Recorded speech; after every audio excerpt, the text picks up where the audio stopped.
Isang magandang araw sa inyong lahat.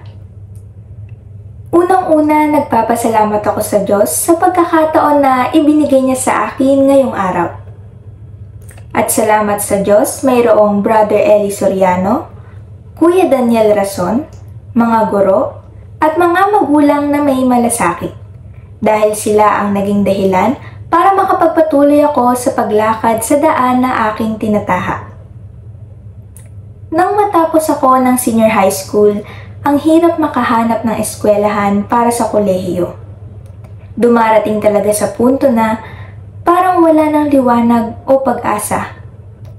Naalala ko pa, ang daming nagsasabi, ang daming tumitigil sa pag-aaral pagdating sa kolehiyo dahil sa iba't ibang kadahilanan. At ang pangunahing dahilan nga nito ay ang kakapusan sa pera. Ngunit, ngayong araw, ikinagagalak ko na sabihin na pagkalooban ako ng isang munting regalo para makapagpatuloy. Makapagpatuloy na makamit ang munting pangarap. Susi sa kabila ng kakapusan. Isang kaloob na nagbigay liwanag sa akin at ang sinasabi pa nga dito, basta mag-aral at maging mabait ka lang. May awa ang Diyos, makakapagtapos ka ng pag-aaral. Akala ko walang eskwelahan na libre lahat, pero meron pala.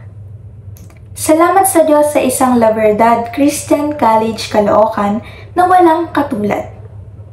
May malasakit sa mga gustong makapagtapos ng pag-aaral at hindi kailanman humihingi ng anumang kapalit.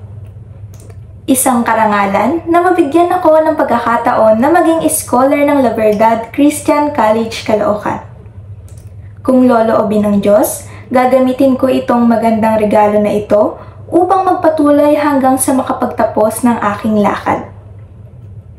Hindi ako nangangako, ngunit gagawin ko na lang. Gaya ng sinasabi sa amin, mag-aral lang ng mabuti at maging mabait lang.